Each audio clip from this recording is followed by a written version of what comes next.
Hello and welcome to Bacon. Also, welcome back to Cinderella Phenomenon, Fritz's Route. We're continuing on with Chapter 7. Oh boy. Stay silent or protest. I can't imagine she's going to be willing to protest against her mother, so we're going to stay silent first. They must be punished. Mother sighs and puts down her spoon. Must I remind you of how people will seek to use you? How they will abuse your trust and your position in order to take from you? What other reason could those people have for cursing you? Regardless, we shall start your lessons tomorrow. For some reason, my eyes are drawn once more to the king. He has not moved since dinner began. His soup is still untouched. The king is barely conscious. Mother is right here, so close to me, and yet nothing feels right. You will succeed me in all things, my daughter. Mother speaks and my attention snaps back to her. I expect nothing but your full devotion to this task. I mechanically bring a spoon of soup to my mouth and swallow without tasting. Could I really punish anyone? Oh, dearest one. Mother's voice pulls me from my thoughts. She reaches over and brushes my hair away from my face. Her touch is heartbreakingly familiar. She's right here, but I feel like this is the most distant I have ever been from her. We're never going to be separated again. Yandere Mom. It's become Yandere Mom Simulator. Gonna save here, that's per usual. I didn't know it was like that close to the end of the chapter. You never freaking know sometimes. Okay, Lucette. I cannot do this. You are not trying hard enough. But It is almost as if you do not wish to complete your training. Ever since Mother came back, she has been teaching me to use my magic, but her methods are, well, I cannot bring myself to agree with the way she teaches me. But this is a little bird, no more. This bird is still alive. It's been trying to escape the dome it's been trapped under this whole time. Your bleeding heart will be the end of us all, Lucette. Do you feel such turmoil every time you have a meal? Do I need to remind you how many animals are killed on a daily basis just for your meals? But this is different. Why can't Mother see that? All you are doing is removing the air in the dome. This is a lesson about control. How else are we to tell when you are successful without such a barometer? Mother raises her hand and without any apparent effort manipulates the air in the dome. Now you see how simple it is? I stare at the bird's lifeless body inside the dome. The sight of it brings back old memories. This happened before, and even then I was not able to save the bird's life. I still cannot save anything. And because you hesitated, another bird must be brought in. How many birds will it take, Lucette? I need you to focus, dearest heart. We will continue tomorrow, and I expect you to perform as expected. Do you understand? Lucette? I nod my head numbly. Mother opens her arms and beckons me towards her. I reluctantly step toward her so that she can embrace me. There is no more warmth in her embrace. There is nothing. Mother strokes my hair. Before, I found the gesture endearing and comforting, but now, I feel cold. I do this because I love you, Lucette. Toxic Mom! You understand, yes?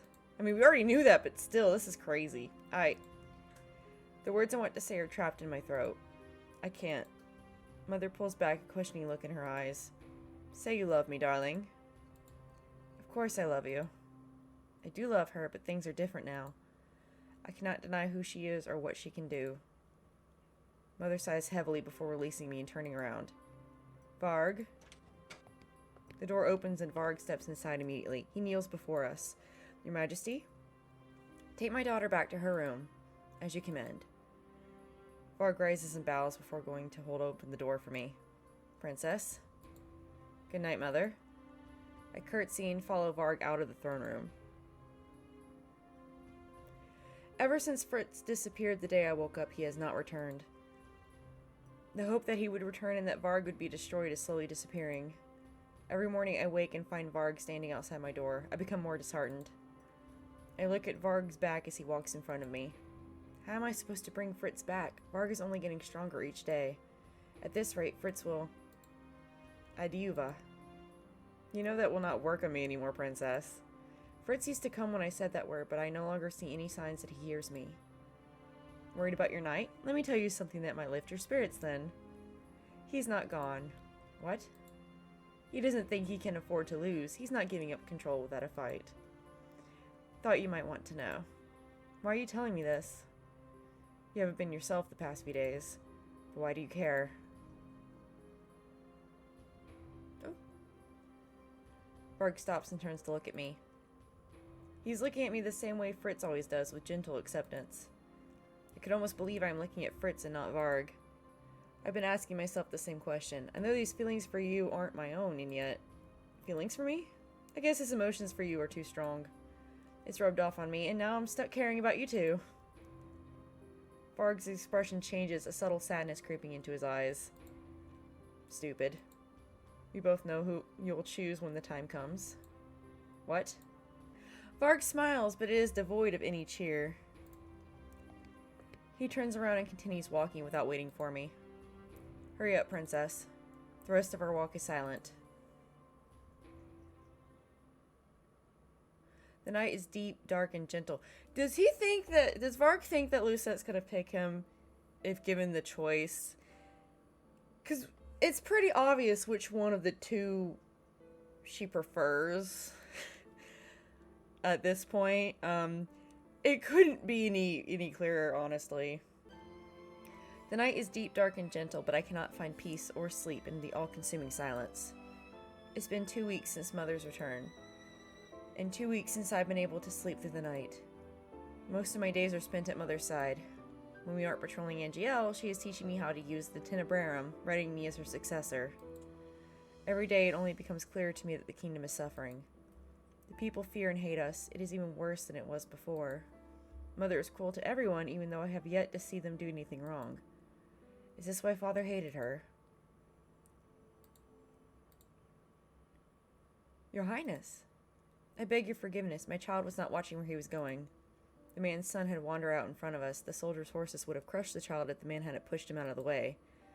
The stop on the road has caused a delay in our arrival back to the palace. Mother has been out visiting an old friend, a witch. Mother? There is a blinding flash of light as Mother draws a shape in the air. When the light clears, the man has disappeared from in front of us. He is collapsed against the wall of a nearby building. Mother threw him into the building? Let us continue. But Mother, that man isn't moving. I do not think he's breathing. Come along, Lucette. Mother, why did you do that? The man, he... Are you questioning me, Lucette? Mother's gaze is cold as steel. Her eyes are as sharp as a blade. I flinch away from her. You have become soft. The world has changed you while I was sleeping. Do not worry, dearest heart. I will bring you back to what you were, I promise.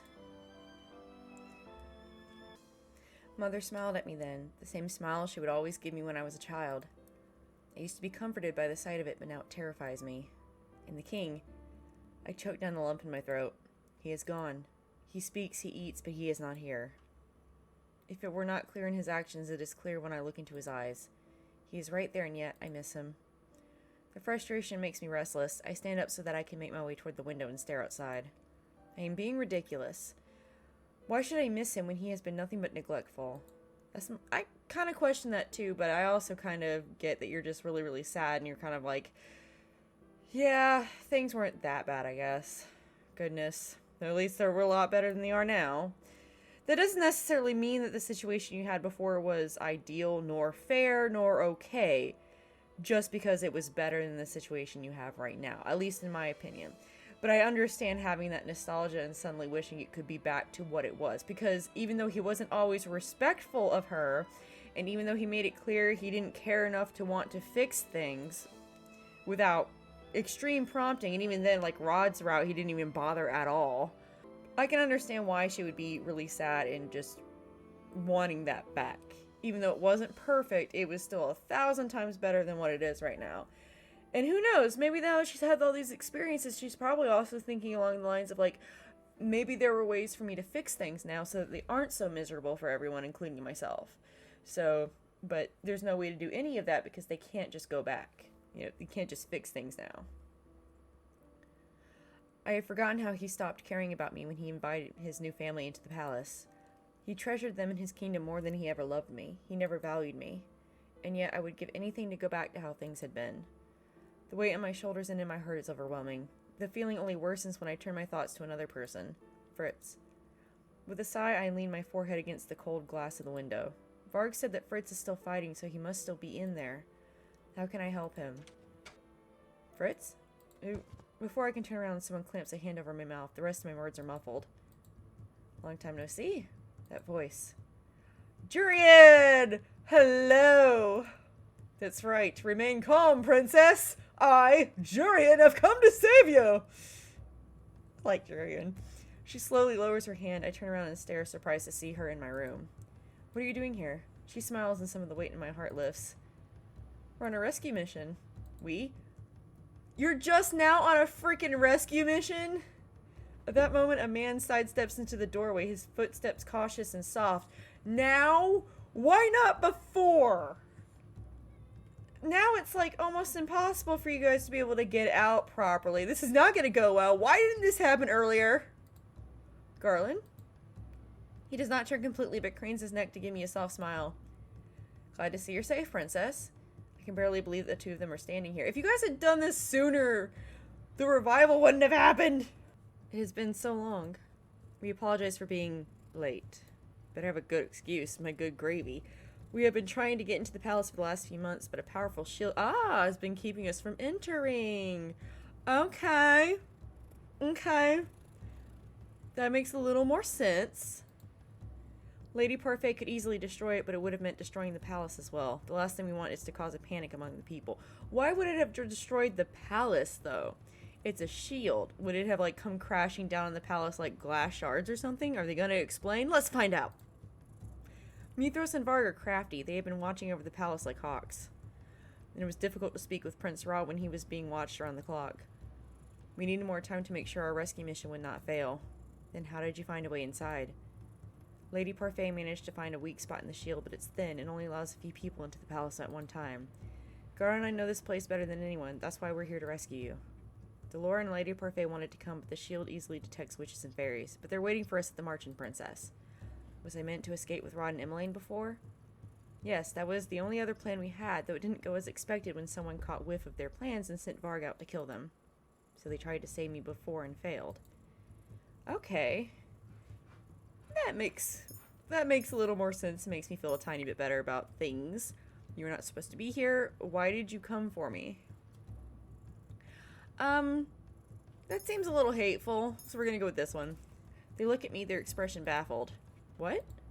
I cross my arms as I look at them. Why would you rescue someone you hate? Princess.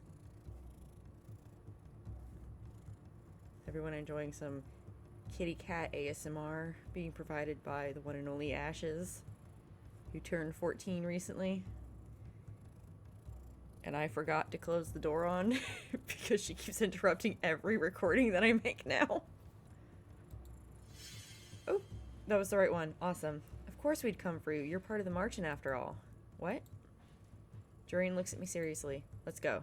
Jurian heads towards the door but stops when she notices that I am not following her. Coming, princess?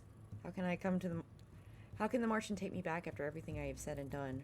How can the Marching accept me back? Do they even want me to return? I only realized I had spoken aloud when Jurian answers me. Princess, we wouldn't be here if that wasn't the case. We have to leave now. We're running out of time.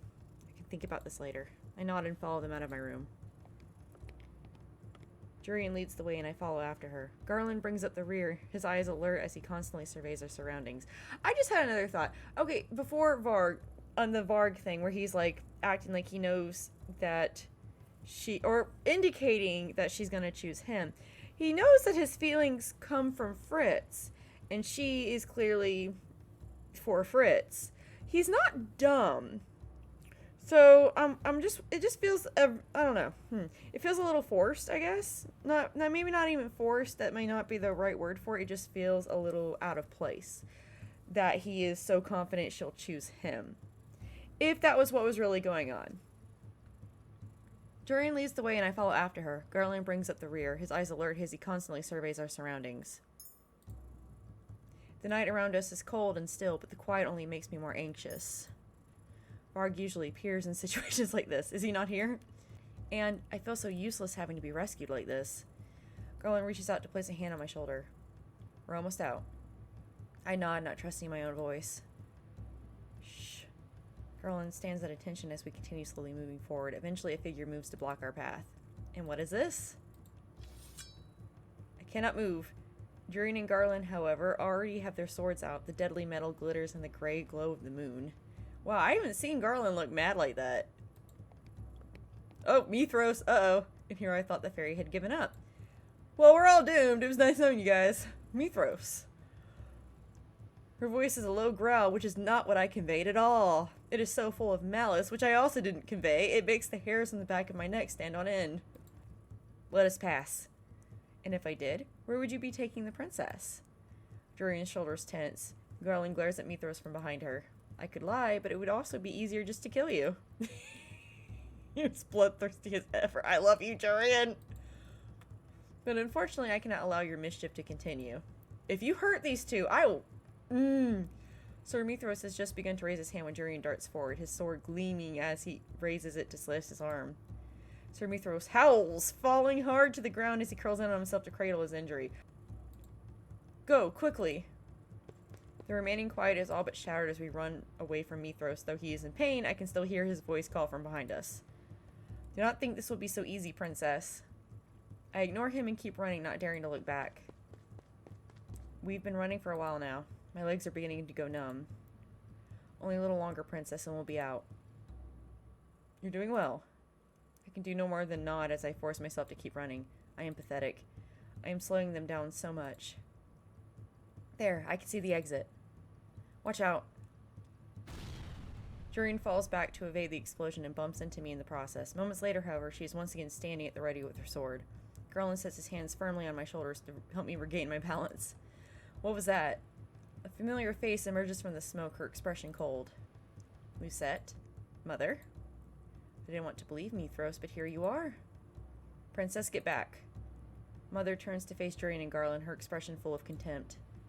I remember you, Jurian Valiant. I swear, don't you dare kill these two! I will... And you as well, Garland Belro. I thought I was rid of Alcaster's pests. We do not work for Sir Alcaster. No, you and your pet have changed allegiances, haven't you? What? What did you call him? The smile on Mother's face is bright and cruel. It sends chills trailing down my spine. Is that not what he is? Mother casually waves a hand at Garland, who remains quiet. He follows you around like a lost puppy.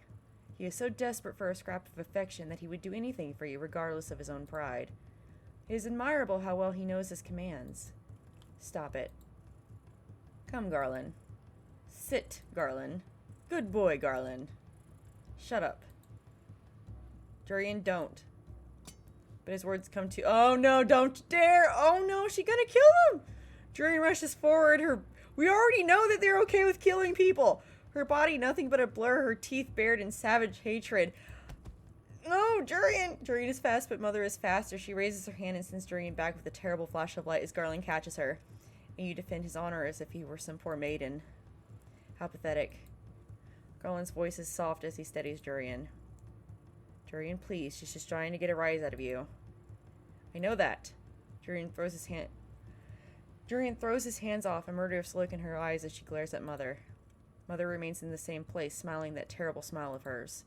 She's amused by this, nothing more. Get the princess out of here, Garland.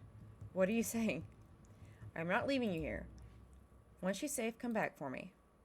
Jurian finally turns to look at him, a soft smile on her face. Oh no!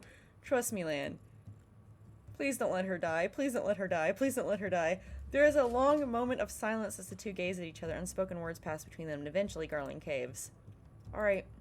Both of them tighten their grips on their swords. Are you done? Mother hasn't moved, but her presence in the small tunnel is overwhelming. Her magic smothers the very air. Jurian sinks into a stance, her body loose and poised, seemingly unperturbed. Ready when you are. Mother does not attack. Instead, she turns to face me with one graceful movement. Lucette, stop this nonsense. This is not the time for games. Be a good girl and go back to your room. Okay, I don't think she can be reasoned with. That might also waste time, so stand ground? Dearest one, I stand resolute and take strength from Garland's steady presence behind me. What Mother is doing is wrong.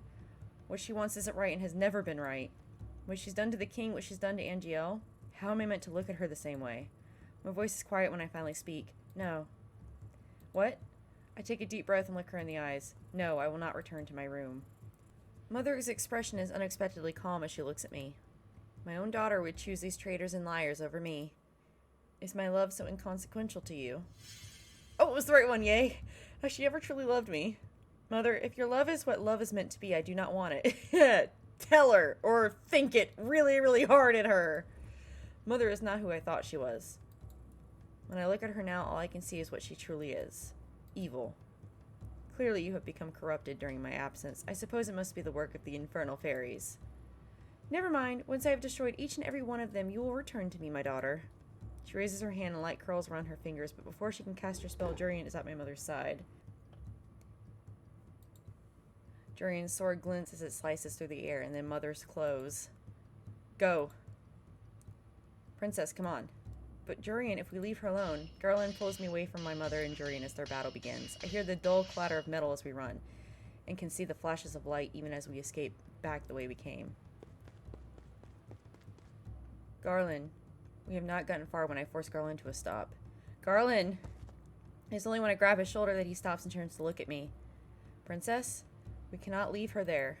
Maybe I can convince Mother to let her go. You really think you can convince that witch? I can try. My job is to keep you safe. Mother has all the power of the crystal and tenebrarum at her disposal. I force myself to say it. Jurian will not last long. Garland, you have to know this too. Jurian must know as well. Garland's jaw hardens and he stares at me, not truly looking at me but through me. Garland, please. We cannot let Jurian die. Not when we might be able to do something about it. Garland stares at the ground, his expression conflicted. I know he cares for her, and that's why he must go back for her. Garland closes his eyes briefly. When he opens them, I know he has made his decision. When we return, the scene is very different. Blood splatters the tunnel walls, and Jurian is on her knees, bent forward, her face away from us. My mother is nowhere to be seen. Jurian! Garland is suddenly in front of me, mindlessly racing towards Jurian. Jurian! Jurian! All at once she seems to come alive. She gasps out for breath and coughs.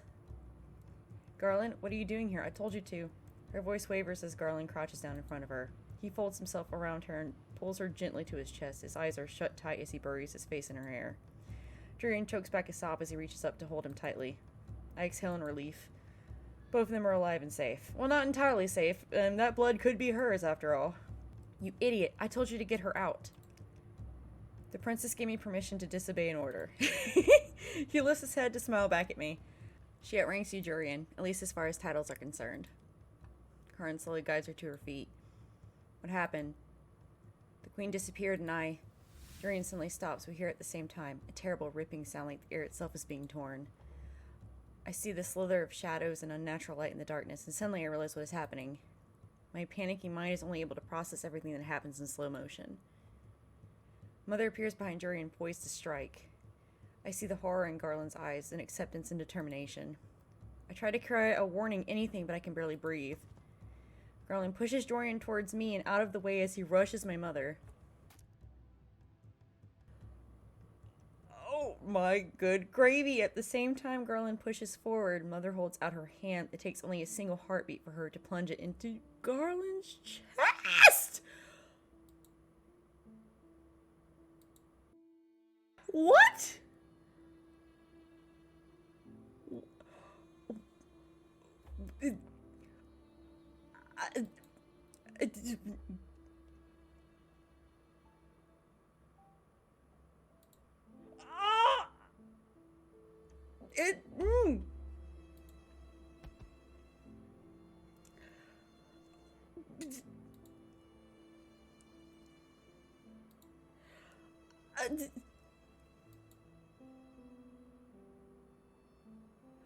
I can't even read. What?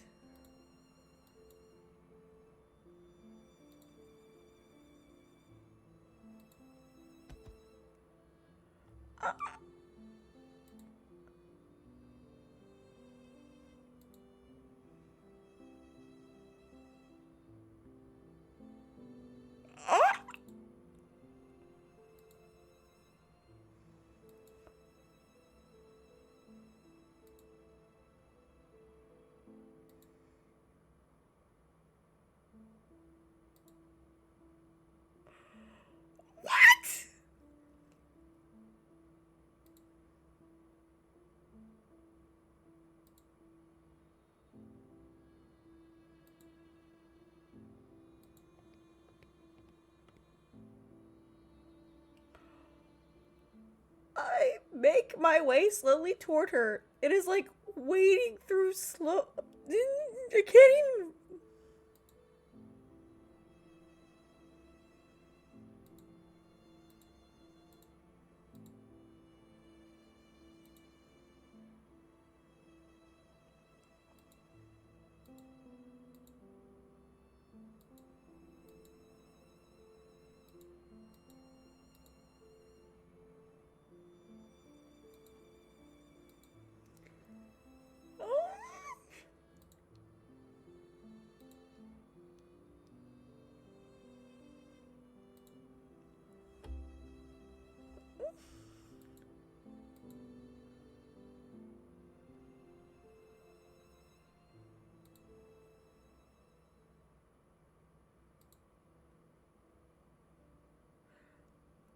But eventually, Jurian gently removes Garland from her lap as she stands up.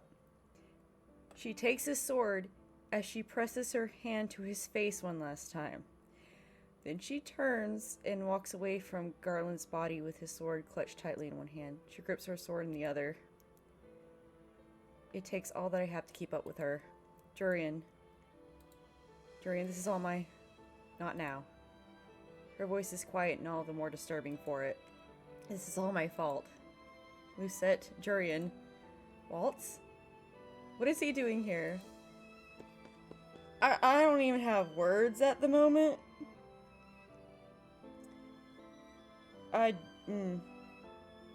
Waltz comes running up to us, his eyebrows creased with worry. I've been waiting so long, I was about to... He pauses, his eyes flickering to the swords in Julian's hands. Why do you have Garland's sword? Waltz's face pales. Where is he? Gone. What? Garland is gone. I feel bad for making fun of him by saying he looked like a 70s mafia guy.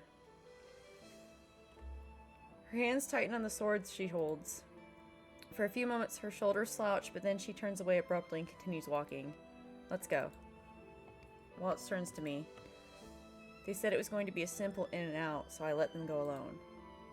What happened in there?